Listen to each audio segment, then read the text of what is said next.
அப்புறம் first song நல்லா நல்ல மெலோடி போயிட்டு இருக்கு. டைம் கிடைக்கும் போதெல்லாம் கிஸ் அடிக்கிறார். நானே அதில் ஒரு 32 33 கிஸ் அடிச்சிருப்பாரு ஃபர்ஸ்ட் சாங்ல. சரி ஓகே, முதல் சாங்ல இள ரத்தம், இள பரத்து மாதிரி இது இள ரத்தம். அது டிரான்ஸ்ஃபார்மர் சொன்னாரா இல்லை இவரே அடிச்சாராங்கிறது நான் டிரான்ஸ்ஃபார்மர் விசாரிச்சுக்கிறேன். அவர் பார்த்தா மூஞ்சி நல்ல மூஞ்சியா இருக்கு, சொல்லியிருக்க மாட்டாரு. ஓகே, நீங்க சொன்னீங்களா? கரெக்ட். அப்பா எதிர்பார்த்துக்க மாட்டாரு.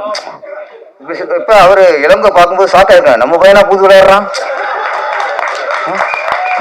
வீட்டுல அவ்வளவு சாதுவா இருக்கானே, ஏன்னா பூந்து விளையாடுறான்னு நினைச்சிருப்பாரு. சரி ஃபர்ஸ்ட் சாங்ல 33 கிருஷ்ணா இதோட முடிஞ்சு நினைச்சேன். அடுத்து 3ஆம் சாங் ஒண்ணு, அதுலயும் அது திரும்ப அப்படிங்கிறாரு. ஓ என்னையா பூந்து விளையாடுறாங்க, என்னைய ஒருத்த வரைக்கும் கம்மாசம் கூட கிச்சு அடிச்சதுலங்க. அவர் படத்துல என்ன பார்த்தா 10 கிறிஸ்குன்னு அடிக்க மாட்டாரு. என்ன முடியலையேண்ணா அடிச்சே இருக்காப்ல. அதான் அடுத்த படம் நீங்க இது ஸ்பாட்ல இருக்கணும். சாங் எடுக்கும்போது இளங்க சார் அப்படியே டைரக்டர் இல்லையோ நீங்க பார்த்தே இருங்க. அப்பதான் அந்த படம் ஏ படம் இல்லாம யூ படமா வரும். சார் அப்பனே காரணத்துக்கு. ஏன்னா அவருக்கு என்ன பண்றாரு, அங்க பையனை பார்க்கல, ஹீரோ பார்த்து இந்த படம் எப்படியே வெட்டி அடைஞ்சிடும், அப்ப நிறைய கிசடி. அப்பதான் யூத்தை கவர் பண்ண முடியும். மாஸ்டர் நீங்க என்ன சரியா தெரியாது, நீ டான்ஸ் மூவ்மெண்ட் சரி இருக்கோ இல்லையோ கிஸ் அடிக்க விட்டுருங்க. என்ன வரைக்கும் படத்துல 100 கிஸ் அடிச்சா தான் இந்த படத்துக்கு யூத் வருவாங்க அப்படின்னு யூத்தை கவர் பண்றதுக்காக அப்பாவோட அனுமதியோட ஆரம்பத்துல. ஏன்னா தோற்றத்தை பார்த்து இடப்படக்கூடாதுங்கிறதுக்காக நிறைய உதாரணங்கள் சினிமாவில் இருக்கு. எம்ஜிஆர் காலம், எம்ஜிஆர் சிவாஜி கணேசன், அப்பெல்லாம் ஹீரோ நடிக்கிறவங்களுக்குலாம் ஒரு இலக்கணம் வேணும், சிவப்பா இருக்கணும், சுள்ளுமுடியா இருக்கணும். ஒரு காலத்துல தியாகத்தை போகிற காலத்துல எப்படின்னா அவங்களே பாடணும். அப்போ எம்ஜிஆர் சிவாஜி வந்ததுக்கு அப்புறம் ஓகே பாடுறது டீம் இருக்கலாம், நம்ம வாய் செஞ்சா போதும். ஆனா தோற்றம் அப்படி இருக்கணும்.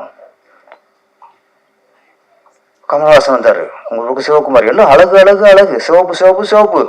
ஒருத்தங்க ஒரு ஆள் கருப்பு வராருங்க, கருப்பு வந்தாரு, பரட்டத்தல சிலுப்புறாரு, இப்படிங்கிறாரு. யாரும் எந்த அளவுங்க, கண்ணங்கரையன் இருக்காப்புல, கண்ணு திருண்டு இருக்கு அப்படின்னா யாரு? அந்த ஆள் தான். அந்த தோற்றத்தை பார்த்து இவரெல்லாம் ஹீரோவா இவங்களுக்கு நடிக்க வந்துட்டாங்களான்னு கிண்டப் பண்ண அந்த ஆள் தான். அவர் தான் இன்னைக்கு சூப்பர் ஸ்டார். Super star. அங்க உருவத்தை பார்த்து இடம் போட்டாங்க, அடிச்சு வந்துட்டாரு. அதுக்கப்புறம் பாக்கியராச படத்துல அசிஸ்டண்டா ஒர்க் பண்ணவர் கே பாக்கியராஜ் சார். புதிய படம் பாரதிராஜா சார் படம், ஹீரோ தேடுறாங்க. நான் அவரு ஒரு வாத்தியார் கேரக்டருக்கு ஹீரோ தேடுறாரு. அவருக்கு அப்போ அந்த கேரக்டருக்கு பெரிய ஹீரோ சிவகுமாரோ கமலஹாசனோ அதெல்லாம் அவருக்கு செட் ஆகல. யதார்த்தமா இருக்கணும். திடீர்னு பார்த்தா பாக்கியராஜ பார்த்துக்காரு, இவன் கரெக்டா இருப்பானே, இவா சட்டை போடு கராட்டை போடு பண்ணார், இவர் தான் ஹீரோன்ட்டாரு. அன்னைக்கு எல்லாரும் எதிர்த்து வச்சிருக்காங்க, என்ன பிறப்பு ஹீரோ போடுறிய அப்படின்ட்டு. பாராசாருக்கு அவருக்கு கான்ஃபிடன்ட். அன்னைக்கு உருவத்தை பார்த்து எல்லாருமே எதிர்ப்பு வச்ச அந்த உருவம் தான் பின்னாடி இன்னைக்கு திரைக்கதை மன்னன். டார்லிங் முந்தானே முடிச்சு தூரம் நின்று போயிடுச்சு, எத்தனை வெற்றி படங்கள். தோற்றம் மாறுபடு தோற்றத்தை பார்த்து நம்ம தப்பா இட போட்டோம். அன்னைக்கு பெரிய ஆளாயிட்டார். அதே காலகட்டம் ஒருத்தர் கதை திரைக்கதை வசனம் இசை பாடல்கள் ஓகே, குள்ளம்மா முடி தாடி டண்டனக்கா நம்ம ஆளு டி ராஜேந்தர் தலைவர். அவரு அடிக்கும்போது விஜயகண்டல் என்னையா மூஞ்சில கண்ணு மட்டும் தெரியுது, மூப்புல தாடியா இருக்கு, இவர் ஹீரோவானாங்க. அவர் படம் தான் முதல் 1 கோடி பிசினஸ் ஆச்சு. ரஜினி கமல் படத்தை விட பிசினஸ் ஆச்சு. ஆட்டி படைச்சார் அப்படியே. மயில நீ காதலி, இந்த அங்கே கல்யாணி, எத்தனை படங்கள். உருவத்தை பார்த்து எடை போடக்கூடாது. அதுக்கப்புறம்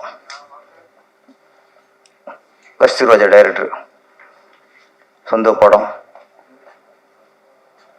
ஒல்லியா ஒருத்தர் போறாரு. ஆமா, துள்ளுவத இளமை, ஹீரோ தனுஷ். எல்லாரும் பார்த்து என்ன அவன் ஊதுவத்தி மாதிரி இருக்கான், உடம்புல சதை இருக்கா இல்லையா, இல்லை எலும்பு தானே இருக்கே அப்படின்னு கிண்டல் பண்ணாங்க. இன்னைக்கு தமிழ் திரையுலகில் தவிர்க்க முடியாத ஹீரோவில், டாப்ல இருக்கிற ஹீரோவில் அவரும் ஒருத்தர் தனுஷ். இவரு அதுக்கு எஸ்ஐசி சார், இயக்குனர் எஸ்ஐசி சார். நாளே தீர்ப்பு, தன் மகனை ஹீரோ ஆக்குறாரு. அந்த படத்தை பார்த்துட்டு இங்கேயாவது மக்கள் சொன்னாங்க, பத்திரிக்கையே சொல்லிச்சப்போ அவரு பேச கிண்டல் பண்ணி ஒரு கேவலமா சொன்ன, நசிஞ்சு போன 5 வயசு மூஞ்சி மாதிரி இருக்கு இப்படி சொன்னாங்க. அவரு தான் இளைய தளபதியாகி இன்னைக்கு தலைவராயிட்டார்.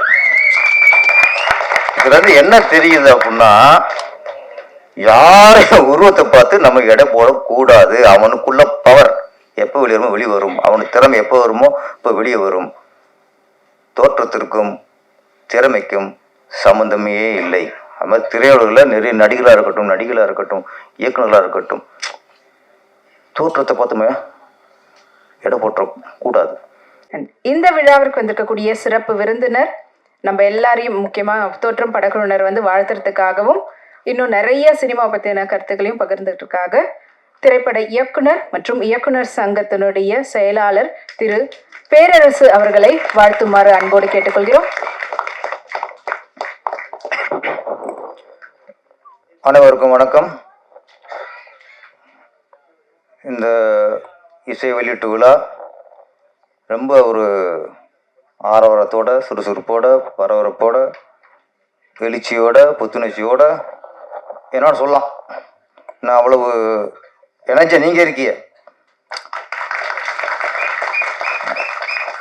சில இசை வெளியீட்டுல வருவோம், சாங் ஓடும், ட்ரெய்லர் ஓடும், நாங்களாம் பேசுவோம், எங்கள் சவுண்டு மட்டும் கேட்கும், வேறு எந்த சவுண்டுமே இருக்காது, சைலண்டாக இருப்பாங்க. எங்களுக்கே போர் அடிக்கும். ஆனால் இன்னைக்கு களை கட்டுது. ஆமாம், இந்த கைதட்டல் இப்படி பண்ணும்போது எல்லாருக்குமே ஒரு சுறுசுறுப்பு வரும். கரெக்டு, வாகை சூடும். ஓகே, ஆமாம். எல்லாமே நம்ம கதாநாயகன் இளபரத். ஆமாம், முதல் படத்தில் நிறைய ரசிகரை சம்பாதிச்சிட்டீங்க. ஆமாம், ஒவ்வொரு ஹீரோ ரசிகரை சம்பாதிக்கிறதுக்கு 10 படம் 5 படம் பண்ணணும். இவர் முதல் படத்துலேயே ரசிகரை சம்பாதிச்சிட்டாரு. இந்த மேடை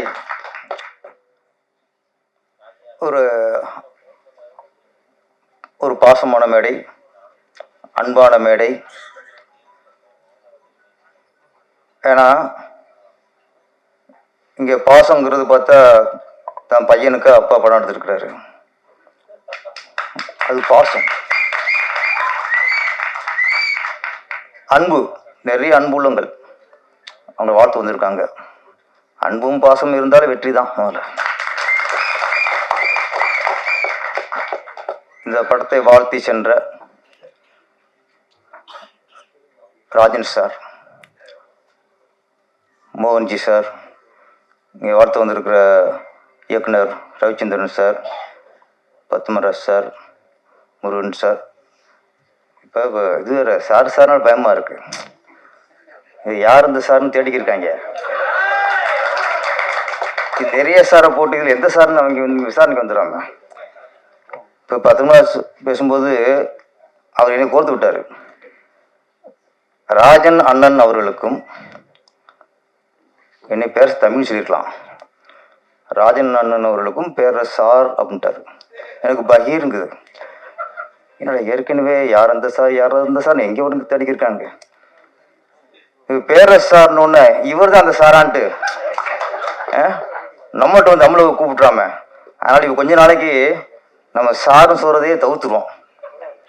முருகன் அவர்களே, ரவிச்சந்திரன் அவர்களே, தயாரிப்பாளர் இளங்கோ அவர்களே, இளம் பரத் அவர்களே, ராஜா அம்மையப்பன் அவர்களே, பிரச்சனை இல்லைண்ணே. அதனால் இப்போ தான் தமிழ் வளர்க்குறாங்க.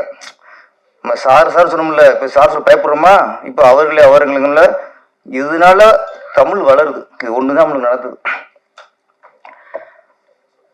இந்த படத்தோட பாடல் ஃபர்ஸ்ட் பாடல்கள் ரொம்ப நாளைக்கு அப்புறம் வரிகள் புரிந்த பாடல்கள். எல்லா வரிகளும் அழகா புரியுது. அங்கேதான் இசையமைப்பாளர் வந்து வெற்றி அடிச்சிருக்கிறார். இசையமைப்பாளருங்கும் போது வெறும் இசைதான் காதுக்கு கேட்கணும் இல்லாமல் வரிகள் தெளிவாக கேட்டால் தான் அது நல்ல பாடல், தரமான பாடல். எங்கே இசை ஏறணுமோ அங்கே ஏறணும், எங்கே வார்த்தைகள் மேலே போகணுமோ அங்கே வார்த்தைகள் போகணும். கரெக்டாக பண்ணியிருக்காரு நம்ம இசையமைப்பாளர். நல்ல தம்பினாலே நல்ல இசையை தான் கொடுத்துருக்காரு. பேருக்கு ஏற்ற மாதிரி பேரையும் காப்பாற்றிருக்காரு, இசையும் காப்பாற்றிருக்கிறாரு. அதில் அந்த ஃபஸ்ட்டு பாடல் டண்டனக்கா ஆமாம் தேவை கரெக்டாக வச்சுருக்காரு. அவர் மனப்பாடம் பண்ணிட்டார். ஆமாம், சாங் சூப்பர். அதே மாதிரி பாடல் வரிகள் சில இடத்துல பார்க்கும்போது எனக்கு வைரமுத்து இருப்பாரோன்னு சந்தேகப்படுற அளவுக்குலாம் வரிகள். கள்ளிக்காட்டு பேயே என்னை அடிச்சு விட்டாயே, இந்த மாதிரிலாம் அவர் தான் எழுதுவார். நம்ம கவி பேரரசு அந்த மாதிரி வார்த்தை போடுவார். அப்புறம் நிறைய பேர் சொன்னாங்க, இந்த பாடலாசிரியர் பேர் தமிழ் அமுதன். முன்னிலேயே இங்கே பாருங்க, நிறைய தமிழ் செல்வன், தமிழ் அமுதன், இல்லை தமிழ்லாம் விளையாண்டுக்கு இருக்கு நினைக்கிறேன். ஆமாம், தமிழ் முன்னே அந்த கவி பேரரசோட அந்த இவர் இருப்பாரோ அப்படின்னு தோணுது பாருங்க. ஸோ நம்ம கவிஞர் வாலி நிறைய பாடல் இருப்பார். இந்த படம் ஒட்டி அதெல்லாம் பார்த்தா நிறைய பாடல். அது பாடல் கட்டு கண்ணாசன் எழுதியிருப்பாருன்னு ஒரு சந்தேகம் வரும். இப்போ கண்ணாசன் பாடல்னு சொல்லுவாங்க, நிறைய பேர் சொல்லுவாங்க. அதே மாதிரி இன்னைக்கு தமிழ் அமுதன் எழுதின சாங்கு, வைரமுத்து எழுதின சாங்குன்னு ஒரு சந்தேகப்படுறோம்னா அதே வெற்றி. அப்புறம் அந்த ஐட்டம் சாங்கு நிறைய பார்த்துருக்கோம். வரிகள் கிளுகிழுப்பா இருக்கும். இதுல வரிகள் கிளுகிழுப்பா இல்லை, ஆடுறவங்க தான் கிளுகிழுப்பா இருந்தாங்க. ஆமாம், டான்ஸ் சூப்பர். நல்லா ரசிச்சிருக்காங்க. வாங்க பாருங்க, கண் கொட்டாம இமை கொட்டாம ரசிச்சிருக்காரு ஒருத்தர். அதில் வரிகள் பார்த்தீங்கன்னா அந்த ஐட்டம் சாங்ல வேற மாதிரி வரிகள் இருக்கும். ஐட்டம் சாங்லையும் தத்துவ வார்த்தைகள் இருந்துச்சு. அந்த இந்த காலத்துல பணம் எவ்வளவு முக்கியங்கிறத ஒரு வரிகள் சொல்லிச்சு. பிஞ்ச செருப்புக்கும் பணம், அறுவை சிகிச்சைக்கும் பணம். ஏன்னா ஒரு ஐட்டம் சாங்ல இதெல்லாம் சொல்லலாம். சில மாம்பழமா போயிடலாம். இங்க பழத்தை பத்தி பேசல, பணத்தை பத்தி பேசலாம். அதனால் உன்னோட இசையம்பா இந்த விழா நாயகன் நல்லது அவர்களுக்கு ரொம்ப வாழ்த்துக்கள் சார். தோற்றம் தமிழ்ல மட்டும் நிறைய வார்த்தைகளுக்கு பல அர்த்தம் இருக்கும். தோற்றம் அப்படிங்கும்போது ஒன்று பிறப்பு, அடுத்து உடல் உருவ அமைப்பு. இப்போ சில இடத்துலாம் போட்டிருப்பாங்க, ஒரு நினைவு சின்னமாக இருக்கட்டும், நினைவு சிலையாக இருக்கட்டும், கீழே அந்த சிலை கீழே தோற்றம் 1926, மறைவு 1992 இது போட்டிருப்பாங்க. தோற்றம்ங்கிறது பிறப்பு, இன்னொரு தோற்றம்ங்கிறது உருவ அமைப்பு. இதில் கண்டென்ட் வந்து சொல்லுவாங்க, பழமொழி இருக்கு, உருவத்தை பார்த்து எடை போட்டுறாதீங்க அப்படின்ட்டு. ஆனால் ஆளை பார்த்து இடம் போடாதீங்க அப்படிம்பாங்க. ஆனால் ஆளுக்கும் குணத்துக்கும் சம்மந்தம் இருக்காது.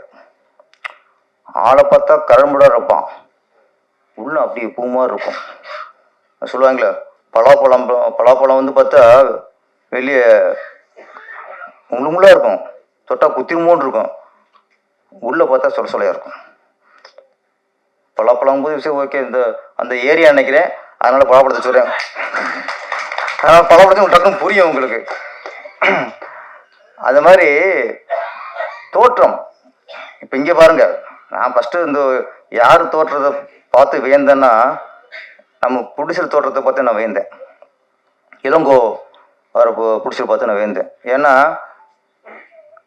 அவர் பார்த்துட்டு இவர் பையன்தான் ஹீரோன்னா, நான் பையனை பார்த்தேன், அவர் தம்பிமா இருக்கார், ஒரு அண்ணமா இருக்கார். ஏதோ ஒரு 3-4 வருஷம் வித்தியாசம் தான் இருக்க மாதிரி தோணுது. தோற்றம் எப்படி இருக்கு, அவருக்கு அண்ணன் மாதிரி இருக்கு. எதிரிக்கு சார் அப்போ அப்படி கேமரா பிளான் பண்ணுங்க, அவர் பார்க்க அவர் காட்டுங்க. தோற்றம் அவர் தம்பி மாதிரி இருக்கு, இவர் அண்ணன் மாதிரி இருக்கு. ஆனா உண்மை என்ன, அவர் பையன், இவர் அப்பா. இங்கே தெரிஞ்சு வச்சா தோற்றத்தை பார்த்து சேர்ந்து வரும்.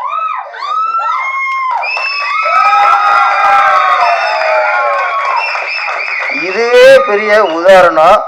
தோற்றத்தை பார்த்து ஏமாறக்கூடாது. இவர் அண்ணன் மாதிரி இருக்காரு, உண்மையிலே அப்பா. அதனால கதையோட கண்டென்ட்டே இங்கே முடிஞ்சு போச்சு. ஆமாம், உருவத்தை பார்த்து ஏமாறக்கூடாதுன்ட்டு. சார் நீங்கள் அடுத்த படத்தில் கதாநாயகன் அடிச்சுங்க சார். இவர் கார்த்தி மாதிரியும் இவர் சூரிய மாதிரி வரட்டுமே ஒரே குடும்பத்தில். ஏன்னா தோற்றத்தில் நான் ஃபஸ்ட்டு இவர் பார்த்தேன், வேந்துட்டேன், என்னடா இவ்வளோ யூத்தாக இருக்காருன்ட்டு. இப்போ சொல்கிறேன், இப்போ நீங்கள் பட வாய்ப்புக்காக டிஆர்ட்ட போங்க, பாக்கிராஜில் போங்க. இப்போதைக்கு நீங்கள் வந்து மணிரத்திட்ட போங்க, சங்கர்கிட்ட போங்க, லோகேஷ் கனகராஜிட்ட போங்க, வாய்ப்பு கிடைக்கும். ஏன்னா ஒரு நடிகனுக்கு ரொம்ப முக்கியம் அவர் உடம்பை சீராக வைத்திருக்க வேண்டியது, அவர் தோற்றத்தை சீராக வைத்திருக்க வேண்டும். அதான் ஃபஸ்ட்டு. வாய்ப்பு சில நடிகர் இருக்காங்க, வாய்ப்பு கிடைக்கிற வரைக்கும் எக்ஸஸ் பண்ணுறது, பாடியை அப்படியே ஒரு கிரிப்பாக வச்சிருக்கிறது. படம் கிடைச்சது அப்புறம் 5ஆவது படம் பார்த்தா வயிறு தள்ளி போய் பேண்ட் அளவில் மாறி போய், ஃபஸ்ட்டு படத்தில் பேண்ட் அளவு 30 இருக்கும், 5ஆவது படத்தில் 34,000. இப்படிலாம் மாறும். ஏன்னா அது வாய்ப்பு கிடைச்சதுக்கப்புறம் நமக்கு கொஞ்சம் கேர்லெஸ் வந்துடும். அந்த கேர்லெஸ் எப்பவும் வரக்கூடாது, ஒரு நடிகனுக்கு எப்பவும் வரக்கூடாது. இப்போ பெண்கள் பார்த்தீங்கன்னா, அந்த இப்போ கல்யாணம் இருக்கு முன்னாடி பொண்ணு வாக்க வருவாங்கல்ல, அது வரைக்கும் கரெக்டாக வச்சுருப்பாங்க. ஏன்னா மாப்பிள்ளை பார்க்க பொண்ணு வாக்க வராரு, நம்மளை பிடிக்கணும், அது வரைக்கும் உடம்பு அப்படி வச்சுருப்பாங்க. ஒருத்தன் ஓகே பொண்ணு அழகா ஸ்லிம்மா அழகா சூப்பராக சிம்ரன் மாதிரி இருக்குடா, த்ரிஷா மாதிரி இருக்குடா அப்படின்ட்டு கல்யாணம் பண்ணிடுவான். கல்யாணம் பண்ணிட்டு குழந்தை பார்த்தோம்னா டோட்டலாக மாறிடும். ஏன்னா அவங்களுக்கு என்னன்னா, கல்யாணம் ஆயிடுச்சு, பிள்ளை பார்த்தாச்சு, இதுக்கப்புறம் உடம்பை மெயின்டைன் பண்ணி அப்படின்னு ஒரு கேர்லெஸ், அங்கே தான் உடம்பு போடுது. பெண்கள் வந்து புருஷன் ரசிக்கணும், அப்புறம் நமக்கு நம்ம ஃபிட்னஸ் இருக்கணும், நம்மளை நம்ம ரசிக்கணும். அடுத்தவங்களுக்காக நமக்காக தான் நம்ம உடம்பு, நம்ம ஆரோக்கியத்துக்காக நம்ம உடம்பு, கல்யாணத்துக்காக உடம்பு, பிள்ளை போக்குறதுக்காக உடம்பு, எப்பவும் ஆரோக்கியத்துக்காக உடம்பு இருக்கணும். அது வேற டிபார்ட்மெண்ட், அப்புறம் பேசுவோம். நடிகன் சொல்கிறேன், நடிகன் வந்து தோற்றம் ரொம்ப ரொம்ப முக்கியம். இந்த படம் டைட்டில் தோற்றம். அப்போ தோற்றத்துக்கு நிறைய பேசணும் ஆரம்பத்தில். ஏன்னா தோற்றத்தை பார்த்து இடப்படக்கூடாதுங்கிறதுக்காக நிறைய உதாரணங்கள் சினிமாவில் இருக்குது. எம்ஜிஆர் காலம், எம்ஜிஆர், சிவாஜி கணேசன், அப்போல்லாம் ஹீரோ நடிக்கிறவங்களுக்குலாம் ஒரு இலக்கணம் வேணும், சிவப்பாக இருக்கணும், சுழுமுடியாக இருக்கணும். ஒரு காலத்தில் தியாகத்தை போகிற காலத்தில் எப்படின்னா அவங்களே பாடணும். அப்போ எம்ஜிஆர் சிவாஜி வந்ததுக்கப்புறம் ஓகே பாடுறது டீம் சந்தேகம் இருக்கலாம், நம்ம வாய்ஸ் செஞ்சா போதும். ஆனால் தோற்றம் அப்படி இருக்கணும். கமலஹாசன் வந்தார், உங்களுக்கு சிவகுமார், எல்லாம் அழகு அழகு அழகு, சிவப்பு சிவப்பு சிவப்பு. ஏட்டா ஒருத்தங்க ஒரு ஆள் கருப்பு வராருங்க, கருப்பு வந்தார், பரட்டத்தலை சிலுப்புறாரு, இப்படிக்கிறாரு. யாரும் எந்த அளவுங்க, கண்ணுங்கரையன் இருக்காப்புல, கண்ணு திருண்டு இருக்கு அப்படின்னா யாரு? அந்த ஆள் தான் அந்த தோற்றத்தை பார்த்து இவரெல்லாம் ஹீரோவா, இவங்களாம் ஹீரோ நடிக்க வந்துட்டாங்களான்னு கிண்டப் பண்ண அந்த ஆள் தான், அவர் தான் இன்னைக்கு சூப்பர் ஸ்டார். Super star. அங்கே உருவத்தை பார்த்து இடம் போட்டாங்க, அடிச்சு வந்துட்டாரு. அதுக்கப்புறம் பாக்கியராஜ் படத்தில் அசிஸ்டண்டா ஒர்க் பண்ணவர் கே பாக்கியராஜ் சார். புதிய வார்ப்புன்னு படம், பாரதிராஜா சார் படம். ஹீரோ தேடுறாங்க. நான் அவர் ஒரு வாத்தியார் கேரக்டருக்கு ஹீரோ தேடுறாரு. அவருக்கு அப்போ அந்த கேரக்டருக்கு பெரிய ஹீரோ சிவகுமாரோ கமலஹாசனோ அதெல்லாம் அவருக்கு செட் ஆகலை. யதார்த்தமாக இருக்கணும். திடீர்னு பார்த்தா பாக்கியராஜ் பார்த்துக்காரு, இவன் கரெக்டாக இருப்பானே, இவா சட்டை போடு கண்ணாடி போடு பண்ணார், இவர் தான் ஹீரோன்ட்டார். அன்னைக்கு எல்லாரும் எதிர்த்து வச்சிருக்காங்க, என்ன இவரை போய் ஹீரோ போடுறிய அப்படின்ட்டு. பாராசாருக்கு அவருக்கு கான்ஃபிடன்ட். அன்னைக்கு உருவத்தை பார்த்து எல்லாருமே எதிர்ப்பு வச்ச அந்த உருவம் தான் பின்னாடி இன்னைக்கு திரைக்கதை மன்னன். டார்லிங் டார்லிங் முந்தானே முடிச்சு, தூரம் நின்று போச்சு, எத்தனை வெற்றி படங்கள். தோற்றம் மாறும்போது தோற்றத்தை பார்த்து நம்ம தப்பா இட போட்டோம். அன்னைக்கு பெரிய ஆளாயிட்டார். அதே காலகட்டம் ஒருத்தர் கதை, திரைக்கதை, வசனம், இசை, பாடல்கள் ஓகே. குள்ளம்மா, முடி, தாடி, டண்டனக்கா டண்டனக்கா வரும். நம்ம ஆளு டி ராஜேந்தர் தலைவர், அவரு நடிக்கும்போது விஜய் கண்டல் என்னையா மூஞ்சில கண்ணு மட்டும் தெரியுது, மோபுல தாடியா இருக்கு, இவர் ஹீரோவானாங்க. அவர் படம் தான் முதல்ல 1 கோடி பிசினஸ் ஆச்சு. ரஜினி கமல் படத்தை விட பிசினஸ் ஆச்சு. அவர் ஆட்டி படைச்சார். அப்படியே மயிலணி காதலி, இந்தங்கே கல்யாணி, எத்தனை படங்கள். உருவத்தை பார்த்து இட போடக்கூடாது. அதுக்கப்புறம் கஸ்தூர்ராஜா டைரக்டர், சொந்த படம், ஒல்லியே ஒருத்தர் போறாரு. ஆமா, துள்ளுவத இளமை, ஹீரோ தனுஷ். எல்லாரும் பார்த்து என்ன அவன் ஊத்தி மாதிரி இருக்கான், உடம்புல உனக்கு சதை இருக்கா இல்லையா, இல்லை எலும்பு தானே இருக்கே அப்படின்னு கிண்டல் பண்ணாங்க. இன்னைக்கு தமிழ் திரையுலகில் தவிர்க்க முடியாத ஹீரோவில் டாப்ல இருக்கிற ஹீரோவில் அவரும் ஒருத்தர், தனுஷ். இவருக்கு அதுக்கு எஸ்ஐசி சார், இயக்குனர் எஸ்ஐசி சார். நாளே தீர்ப்பு, தன் மகனை ஹீரோ ஆக்குறாரு. அந்த படத்தை பார்த்துட்டு இங்கேயாவது மக்கள் சொன்னாங்க, பத்திரிக்கையே சொல்லிச்சப்போ அவர் பேச கிண்டல் பண்ணி ஒரு கேவலமா சொன்னாங்க, நல்லா நசிஞ்சு போன 5 வயசு மூஞ்சி மாதிரி இருக்கு இப்படி சொன்னாங்க. அவரு தான் இளைய தளபதியாகி இன்னைக்கு தலைவராயிட்டார். இதுல இருந்து என்ன தெரியுது அப்படின்னா, யாரையும் உருவத்தை பார்த்து நம்ம எடை போடக்கூடாது. அவனுக்குள்ள பவர் எப்போ வெளியே வரும், அவனுக்கு திறமை எப்போ வருமோ இப்போ வெளியே வரும். தோற்றத்திற்கும் திறமைக்கும் சம்பந்தமே இல்லை. அது மாதிரி திரையுலகில் நிறைய நடிகராக இருக்கட்டும், இயக்குநர்களாக இருக்கட்டும், தோற்றத்தை பார்த்துமே எடை போட்ட கூடாது. அது இந்த படம் நம்ம தமிழ் செல்வன், அந்த கண்டென்ட் புதுசாக, எனக்கு நிறைய கதைகள் புதுசாக லவ் ஸ்டோரியாக இருக்கும், நல்லா இருக்கும். ஆனால் அந்த தோற்றத்தை பார்த்து எடை போட கண்டென்ட் எனக்கு ஃபஸ்ட் டைம் எனக்கு புதுசாக படுது. ஏன்னா இப்போ நிறைய வருது. இப்போ நம்ம என்ன கஞ்சா கடத்துறது இந்த மாதிரி நிறைய கதைகளை பார்த்துக்கிட்டு இருக்கோம். இது கொஞ்சம் வித்தியாசமாக இருக்கு. இளங்கோ அவர்கள் ப்ரொடியூஸ் பண்ணாலும் நம்ம ராஜா அம்மையப்பன் வந்து ஹெல்ப் பண்ணியிருக்கிறாரு. நிறைய ஆதங்கத்தை நிறைய வெளிப்படுத்தினாங்க. இப்போ நிறைய வர சின்ன புடிசர்கள்லாம் அவங்க வெளிப்படுத்துகிற ஆதங்கம் வந்து தேட்டரு கிடைக்க மாட்டேங்குதுங்கிறான். சீக்கிரம் அதுக்கு நல்ல ஒரு விடிவு காலம் வரணும்.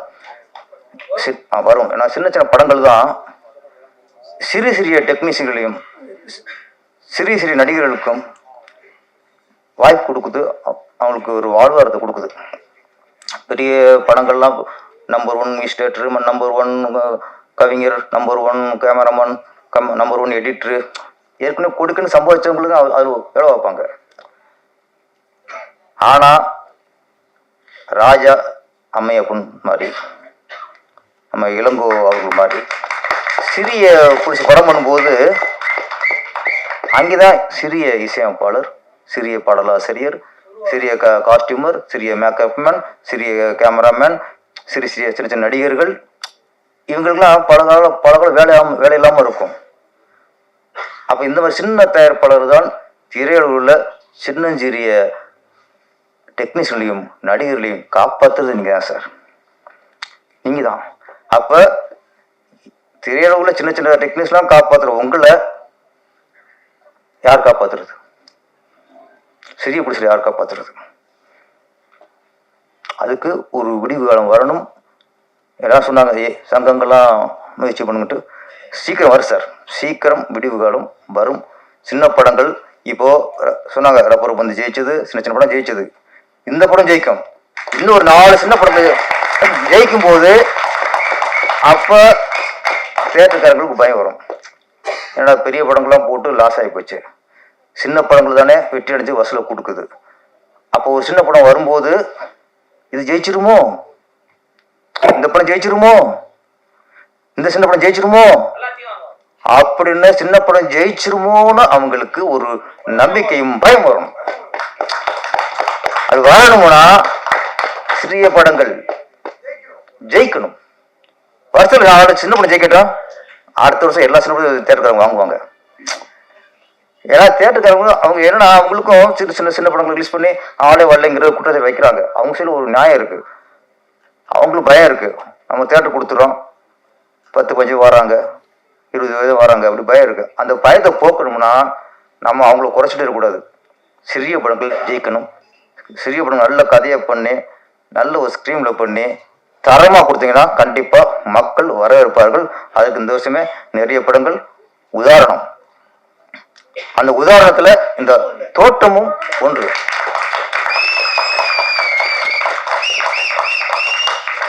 இளம் நாயகன் இளம் பரத் நல்லா நடிச்சிருக்காரு. எந்த எந்த இடத்துலையுமே அவர் ஒரு புதுமுகம் மாதிரி தெரியல. ஏற்கனவே நடிச்ச அனுபவம் உள்ள நடிக்கிற மாதிரி நடிச்சிருக்காரு. அதுக்கு காரணம் இங்க அப்பாட்ட உள்ள ஏக்கம், அப்பா இங்க உள்ள ஏக்கம், இங்க உள்ள இது அங்க வீரியமா வெளியே வந்துருச்சு. அவர் நடிக்கும்போது அவருக்குள்ள ஈர்ப்பை விட அப்பா நினைச்சுப்பாரு, என் பையன் பெரிய ஹீரோ ஆகணும், என் பையன் நல்லா நடிக்கணும், என் பையன் படம் பெருசா வரணும் அப்படின்னு அந்த நினைப்போடையே ஒவ்வொரு நாளும் நினைச்சுப்பாரு. அந்த நினைப்பு தான் சார் பாசிட்டிவ் தாட், அது அங்கே பாஞ்சிருச்சு. முதல் சாங்ல பார்த்தா நானும் பார்த்தேன். அந்த தோற்றம் சொன்னாங்க, தோற்றம் அவர் பார்த்தா நம்ம வீட்டு பையன் மாதிரியே இருக்காரு. ஓகே, கதாநாயகி வசூரா பார்த்தா அத்தை வீட்டு பொண்ணு மாதிரியே இருக்கு. தோற்றம் இவர் நம்ம வீட்டு பையன் மாதிரியே தோற்றமா இருக்காரு, அது நம்ம அத்தை பொண்ணு மாதிரியே அது ஒரு தோற்றம். என்ன ஒரு ஃபேஸ் முதல்ல இந்த கதைக்கு ஏற்ற மாதிரி ஒரு ஃபேஸு கதாநாயகனுக்கு அமைஞ்சிருச்சு, கதாநாயகிக்கு அமைஞ்சிருச்சு, நேட்டிவிட்டி ஃபேஸ். அப்புறம் ஃபஸ்ட்டு சாங்கு நல்ல மெலோடி போயிட்டு இருக்கு. டைம் கிடைக்கும் போதெல்லாம் கிஸ் அடிக்கிறார். நானே அதில் ஒரு 32 33 கிஸ் அடிச்சிருப்பாரு ஃபர்ஸ்ட் சாங்ல. சரி ஓகே, முதல் சாங்ல இள ரத்தம், இளம் பரத்து மாதிரி இது இள ரத்தம். அது டிரான்ஸ்ஃபார்மர் சொன்னாரா இல்லை இவரே அடிச்சாராங்கிறது நான் டிரான்ஸ்ஃபார்மர் விசாரிச்சுக்கிறேன். அவர் பார்த்தா மூஞ்சி நல்ல மூஞ்சியா இருக்கு, சொல்லியிருக்க மாட்டாரு. ஓகே, நீங்க சொன்னீங்களா? கரெக்ட். அப்பா எதிர்பார்த்துக்க மாட்டாரு. இப்ப அவரு இளங்கோ பார்க்கும்போது ஷாக் ஆயிருக்காங்க, நம்ம பையனா பூந்து விளையாடுறான், வீட்டுல அவ்வளவு சாதுவா இருக்கானே, ஏன்னா பூந்து விளையாடுறான்னு நினைச்சிருப்பாரு. சரி ஃபர்ஸ்ட் சாங்ல 33 கிருஷ்ணா இதோட முடிஞ்சு நினைச்சேன். அடுத்து 3ஆம் சாங் ஒண்ணு, அதுலயும் அது திரும்ப அப்படிங்கிறாரு. ஓ என்னையா பூந்து விளையாடுறாங்க, என்னைய ஒருத்த வரைக்கும் கம்மாசம் கூட கிச்சு அடிச்சதுலங்க. அவர் படத்துல என்ன பார்த்தா 10 கிறிஸ்குன்னு அடிக்க மாட்டாரு. என்ன முடியலையேண்ணா அடிச்சிட்டே இருக்காப்ல. அதான் அடுத்த படம் நீங்க இது ஸ்பாட்ல இருக்கணும்.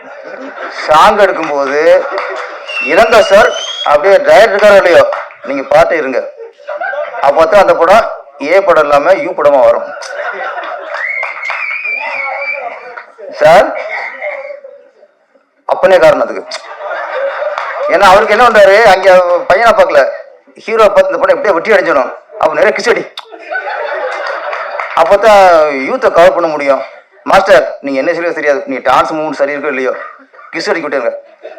என்ன வரைக்கும் படத்துல 100 கிஸ் அடிச்சா தான் இந்த படத்துக்கு யூத் வருவாங்க அப்படின்னு யூத்தை கவர் பண்றதுக்காக அப்பாவோட அனுமதியோட நான் ஏக்கம் நடிச்சது பெரிய ஹீரோவாக ஏக்கம் நடிச்சேன். ஆனா முத்தம் முக்கிற ஏக்கமா இருக்கேன். ஆமா ஆமா ஓகே. அடுத்த படத்துல இவரையும் ஹீரோ போட்டு அவரையும் ஹீரோ போட்டு இவருக்கு ஒரு ஹீரோயினி அவருக்கு ஒரு ஹீரோயின் போட்டு யாரு அதிகம் முத்தம் கொடுக்குறது, அப்பா நான் மகனா?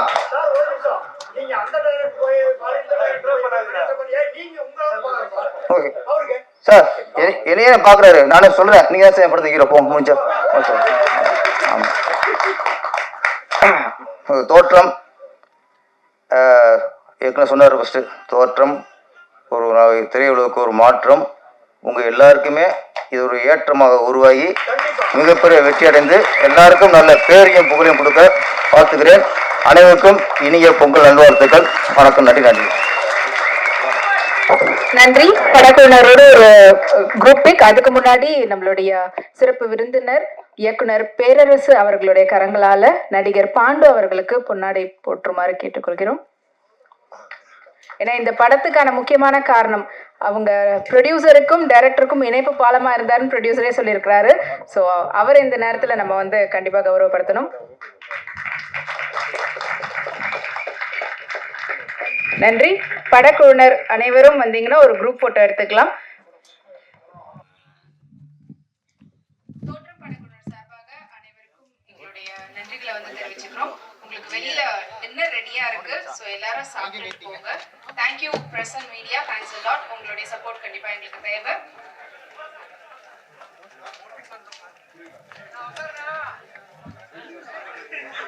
உங்களுக்காக சாங் ட்ரைலரும் மறுபடியும் வந்து ப்ளே பண்ண போறோம். பார்க்காதவங்க நீங்க பார்த்துட்டு போங்க. Thank you so much. அனைவருக்கும் இனிய பொங்கல் நல்வாழ்த்துக்கள் தோற்றம் படக்குழு சார்பாக. நன்றி, வணக்கம்.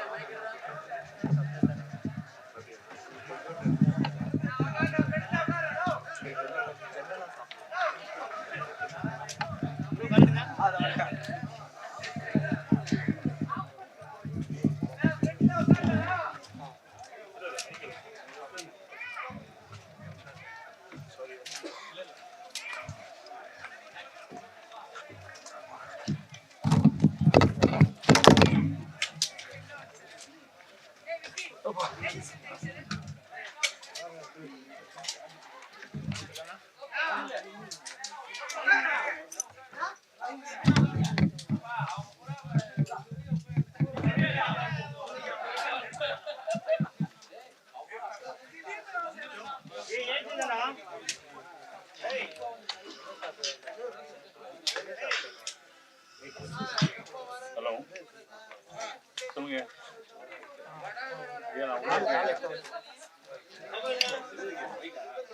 மறைய போட்டாங்களா? ஓகே அப்போ வந்துடுறேன்.